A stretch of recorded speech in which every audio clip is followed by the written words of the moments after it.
the angel of the Lord. Rashi says in his introduction to Zechariah Chapter One, the prophecy of Zechariah is extremely enigmatic because it contains visions resembling a dream that requires an interpretation. We cannot ascertain the truth of its interpretation until the teacher of righteousness comes. Nonetheless, I will put my heart to reconciling the verses one by one according to the interpretations that resemble it and follow the interpretation of Jonathan.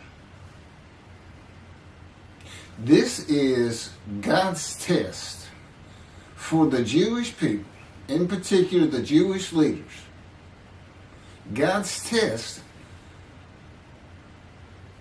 of who the descendant of David is. The man described in Isaiah 53, the teacher of righteousness. That's who Rashi, known as one of the first rabbis to say that Isaiah 53 described the people, the Jewish people, as the patriarch Israel. Then here he is in Zechariah saying we got to have to know the truth of at least chapter 1 of Zechariah, to know its truth, because we can't do it. And no Jewish man, religious, academic, commentator, or otherwise, has ever had the answer to this. And yet this video is going to give it to you. Why? I'm a teacher of righteousness. This is Zechariah chapter 1, verses 7 through 12. That's the preamble that Rashi leads into before he starts his commentary. And this is in Midrash form. That's where I take parts of a verse and interpret each in individual segments. Verse 7. On the 24th day of the 11th month of the second year of Darius, the month of Shebat, this word of the Lord came to the prophet Zechariah, son of Berechiah, son of Iddo. This word of the Lord. This verse continues with, in the night I had a vision, which is not a word of the Lord.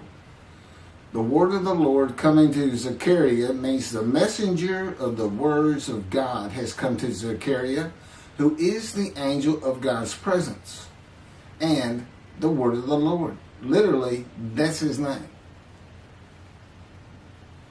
He has alighted upon Zechariah to bring a vision from God. Not a word, a vision. Verse 8. In the night I had a vision. I saw a man mounted on a bay horse standing among the myrtles in the deep, and behind him were bay, sorrel, and white horses. In the night I had a vision. There's a man on a horse standing in the myrtles. He is later referred to as the angel of the Lord, standing in the myrtles. The angel of the Lord alights upon and enters men, and my name, Hashem, is in him and can speak through the man. Zechariah has an angel with him who is his guide in the vision. The deep is like a valley Zechariah is looking down on, filled with myrtle trees, and then an open area below that is where the bay, sorrel, and white horses are. Verse 9. I asked, what are those, my Lord? And the angel who talked with me answered, I will let you know what they are. What are those, my Lord? Zechariah is not talking to the angel. That's an angel. It's not my Lord.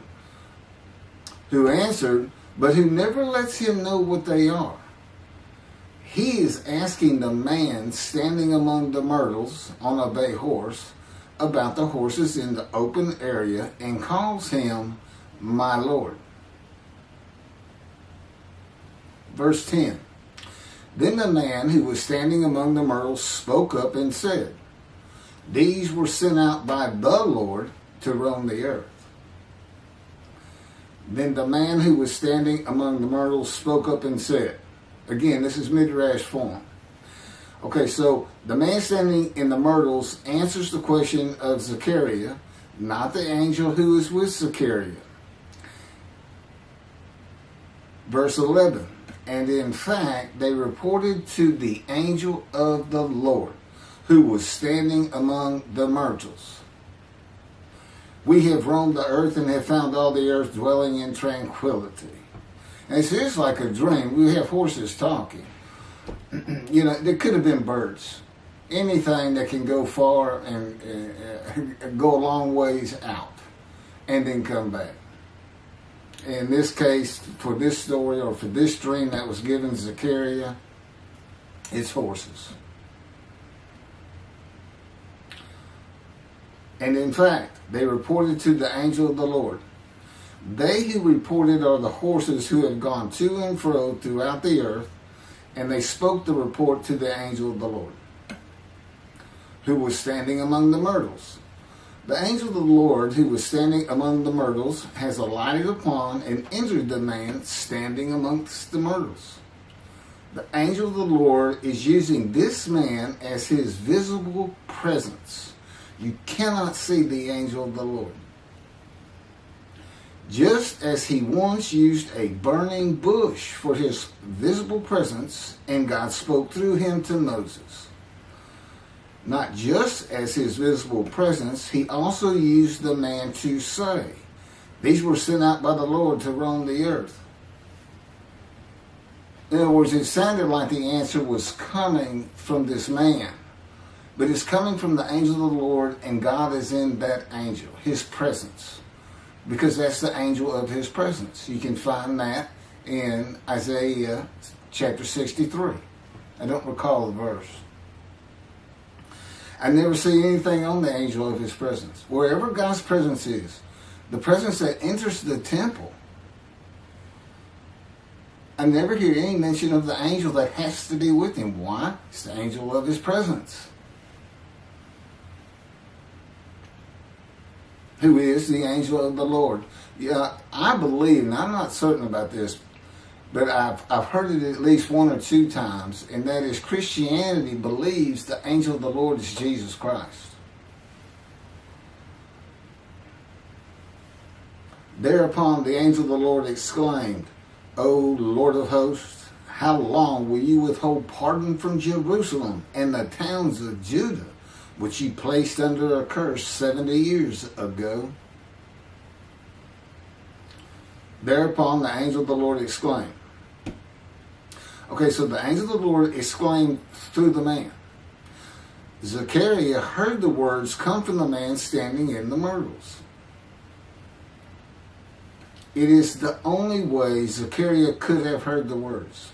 The angel of the Lord can only speak to the man he has alighted upon. Ezekiel describes this as, a spirit entered into me and set me upon my feet, and I heard what was being spoken to me. O Lord of hosts, how long will you withhold pardon from Jerusalem and the towns of Judah, which you placed under a curse 70 years ago? The following verses are from the book of Isaiah regarding this curse. Isaiah chapter 43, verse 2. So I profaned the holy princes. I abandoned Jacob to proscription and Israel to mockery. That, of course, is God speaking. The profaning of the holy princesses is God's prophecy of the banishment of King Jeconiah and all his offspring from ever ruling over Judah and Jerusalem again. The line of the kings of Judah ended. The line described king by king in the first book of the New Testament of Christianity. the line of Jesus. The abandonment and mockery are God's prophecy that the northern kingdom and the southern kingdom of the Israelites would be defeated and deported from the promised land. Isaiah witnessed the deportation of the northern kingdom, but the deportations of the southern kingdom were many years after his death. This is chapter 43, verses 5 through 7. Fear not, for I am with you. I will bring your folk from the east, will gather you out of the west. I will say to the north, give back, and to the south, do not withhold. Bring my sons from afar, and my daughters from the end of the earth. All who are linked to my name, who I have created, formed, and made for my glory. Okay, this is God's prophecy that all the tribes of Israel would return from the Assyrian deportations of the tribes east of the river Jordan, that were Reuben, Gad, and the half-tribe of Manasseh, and all the tribes of the northern kingdom deported by Assyria, defeated and deported, and the Babylonian deportations of the southern kingdom. It is a prophecy that is specific to the Assyrian Babylonian exiles.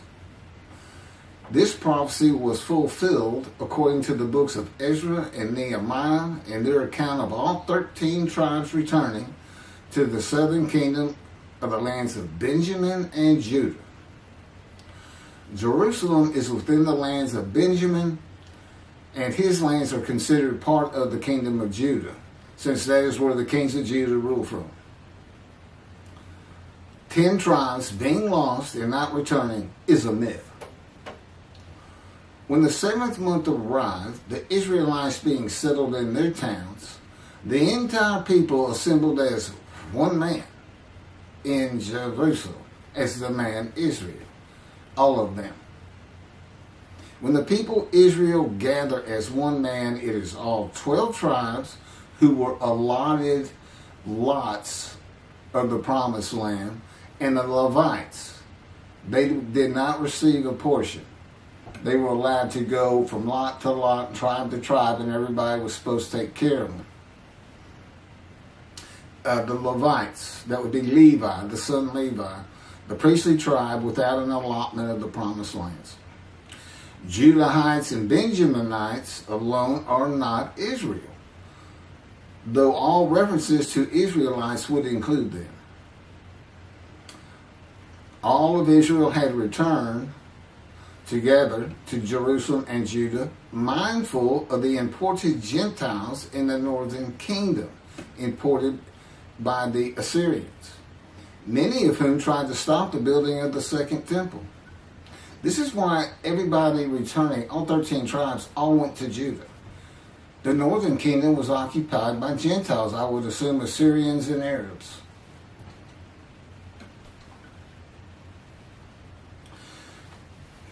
This is 1 Chronicles chapter 9, verses 2 and 3.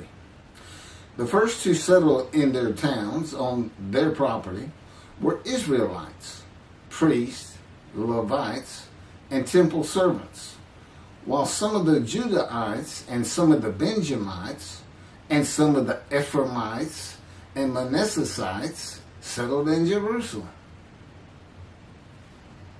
That would be Ephraim and Manasseh.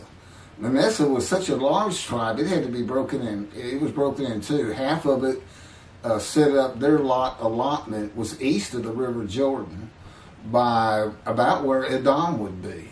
And well, that was the tribe of Gad.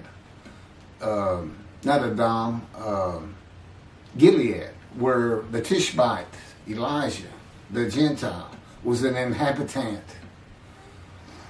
Ramoth Gilead. Manassites, Ephraimites, and Judahites were the tribes with the largest allotment of the lands of Abraham, and Jerusalem is in the lands of the Benjamites. Those are who just got mentioned. The three largest lot owners, okay, Benjamin, that's where Jerusalem is. He's important, and of course the priests, the Levites. So Ephraim and Manasseh were not lost tribes, as many believe from writings outside of the Bible. There never were lost tribes according to the Bible. Okay, so all 13 tribes returned and settled in new towns. The accounts of the deportations indicate there was not much left of the old towns. There is no account of how the new towns were settled, though it is unlikely it was based on prior ownership. The exile lasted too long for the deported owners to still be alive, and the tribes of the northern kingdom had to build new towns to live in. It also says the Levites settled in on their lands. So everybody had to pick and choose, and I'm sure the the strong and wealthy got the best places, and again, many just settled in Jerusalem. Okay, this is Isaiah chapter 43, verse 14. Thus said the Lord, your Redeemer, the Holy One of Israel, for your sake I send to Babylon. I will bring down all her bars, and the Chaldeans shall raise their voice in lamentation. This is God's prophecy that Assyria would be conquered by the Babylonians, who were defeated by the Chaldeans. But they actually go back and forth and actually became somewhat intermingled, Chaldeans and Babylonians. And that he would raise up the Gentile anointed king Cyrus of Persia to conquer them, to clear the way for all the tribes to return. That's how he cleared the way to the desert or made rivers for them. Basically, he got Cyrus to release them. Chapter 43, verse 25. And I never hear anything about this. It is I who, for my own sake, wipe your transgressions away and remember your sins no more. Okay, this is God doing, and he says this, something new. I'm going to do something new for the Israelites. This story repeats with the new covenant that includes sin forgiveness of the Jewish people that arise with Elijah and the angel of the covenant after the exiles of the Roman dispersal return to the land of Israel in a time to come. That's from Jeremiah chapter 31. The Jewish people have returned from the Roman dispersal of them throughout the world, the diaspora, which means outside of the promised land, outside of Israel, to a land that lay desolate for more than 2,000 years until after the Holocaust, and they created the state of Israel in 1948. 70 years later, and that's funny too, because they talk about a curse of 70 years. That 70 years, I believe, just applies to the last of 3 deportations of Judah and the defeat by the Babylonians, because the northern kingdom had been defeated and deported long before that, and the first to be defeated and taken to the lands of Assyria was Gad, the half tribe of Manasseh, the lands east of the river Jordan. 70 years later, the land blooms again, and Jerusalem has been rebuilt as a great city, larger than it was in ancient times, according to God's words in Jeremiah 31. The time to come to deliver the new covenant with sin forgiveness is here. That's very important for the interpretation of at least chapter 1 of Zechariah. That means the angel of the covenant that you desire of Malachi 3 is on his way, followed by God and the messenger Elijah. And when God's third temple is built, he will return to it suddenly. This is the day of the Lord. That's Malachi chapter 3. Now, Zechariah is in Jerusalem, and the construction on the second temple is about to begin. Isaiah has written God's words of sin forgiveness, which would have removed the curse long before this, when they were returning, when the remnant of the 13 tribes was returning.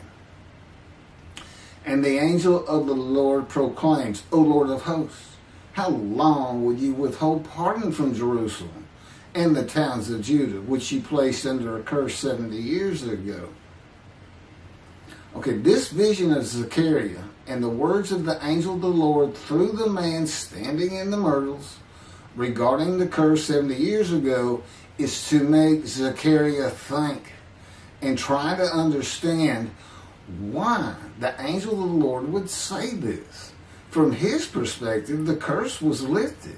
He was back in Jerusalem with all the tribes preparing to build the second temple. The vision is for Zechariah to find out how and when the curse was lifted.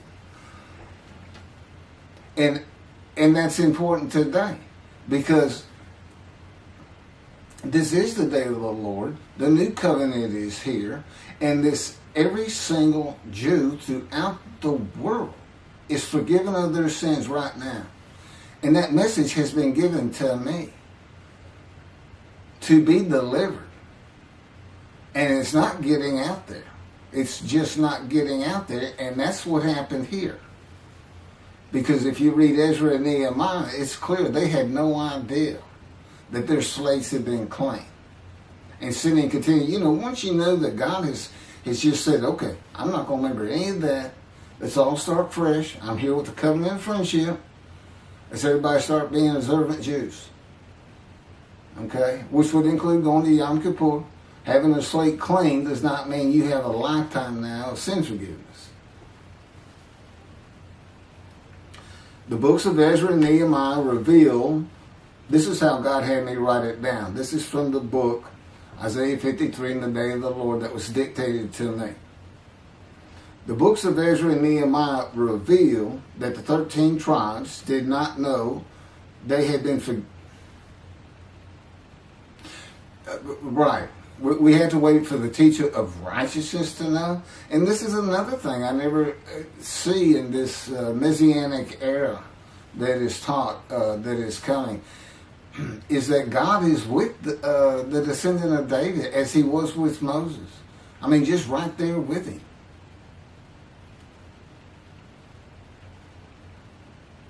The books of Ezra and Nehemiah reveal that the 13 tribes did not know they had been forgiven of their sins to be a holy seed in the building of the second temple. If people know they have been forgiven and have a clean slate from past transgressions against God and His laws, they are more likely to stop their sinful ways and abide by His laws in the future. The scroll of Isaiah needs to be found and interpreted by Zechariah and the religious leaders so they will know of God's forgiveness of their sins.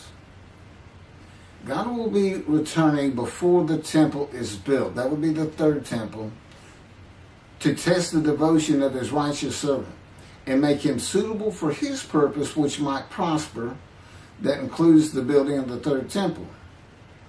This would begin when His Spirit alights upon the anointed one, Moshiach.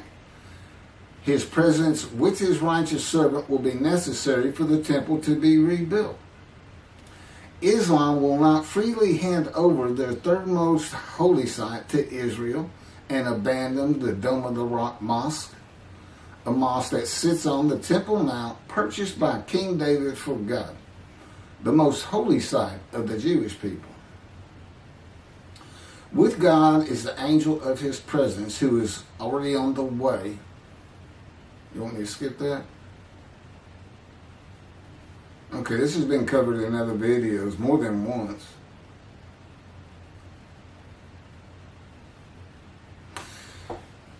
The prophet like Moses will have other similarity to Moses beyond writing God's words at his command and direction. As this was written, at God's command and direction, I typed those words.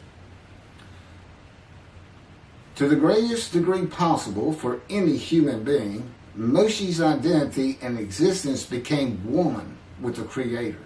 Now that's who you're looking for when you say the prophet like Moses. It's not Joshua. I've heard that one, which is, it says right there on that page, there's never been another prophet like Moses. Well, his attendant Joshua standing right there, if that's... Anyway. Moshe's identity and existence became one with the Creator. I don't think you can say that of Joshua. I don't think you can say that of any man until the Spirit of God alights upon him in chapter 11 of Isaiah. He surrendered himself to God to the extent that our sages say the Shekinah, divine presence, which is the angel of his presence, who is the Holy Spirit. He's an angel, and his body is not human form with wings. His body is the Spirit of God. Wherever God is, his Spirit is. Wherever his presence is, the angel of his presence is. They're always together. So when they alight upon a man and say, okay, we have tasks for you, that man immediately becomes a man in divine beings. And that's the Shekinah. That's the Spirit of God and the presence of God entering into the temple, which would include the angel of his presence. The Shekinah spoke through Moshe's throat. As I have mentioned, God can speak through me. You're only going to know it, just like with the man standing in the myrtles, by the words that are spoken. Okay? Because it's my voice. But it's not me. You know, I can tell the difference. You can't, other than those would be how God would state it. And you can, if you watch closely, you can see it happen in all these videos. I mean, for the most part. Where God just, you know, he just throws out a sentence or two. And I just keep going, you know. I let him get done, and I just pick up from there. We've been working on this for over 13 years. That's from the Zohar, Volume 3, page 232a. And then it says, i.e., he was God's veritable mouthpiece on this earth. That's from the Sefer Hashikos 5749, Volume 1, page 290, in a footnote. The prophet, like Moses, will also have the answer to these questions. Quote, the great Jewish philosophers try to understand the question of how Moses heard God literally. Some insisting that God spoke actual words and Moses heard them with his ears, while others suggest that God's speech was communicated silently to Moses' intellect and only uttered in sound by Moses himself. Maimonides, Rambam, even as he affirmed the communication between God and Moses as a fundamental Jewish belief, ultimately conceded the mysteriousness of that process. The entire Torah reached Moses from God in a manner which is figuratively described as speech, but no one has ever known how that took place except Moses himself, whom that speech reached. That's commentary on the Mishnah, Sanhedrin, Chapter 1. Well, I have the answers, and I've been telling you the answers. God is in his Spirit. Spirit enters into you, because we find it in Ezekiel. There's where God tells you. God was telling Ezekiel, get up on your feet. Ezekiel says, at that very moment, a spirit entered into me, and I could hear the words of God. There it is. When he enters him.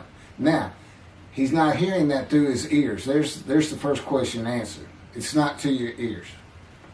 And there is a silent knowing. That's what we call it, what God has taught me.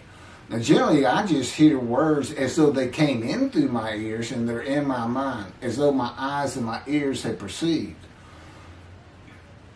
But he can put just knowledge into my mind without uttering a word. And it's kind of can be pointed out easiest with when he comes to a man, and like he came to Samuel, and Samuel just says, here I am. It's as though before he speaks to you, and this is what happened with me, he put in a knowledge in my mind that the God of creation was about to speak to me. And so when he did speak, it was as though he had always been there speaking to me. Not unlike how Adam would have felt. But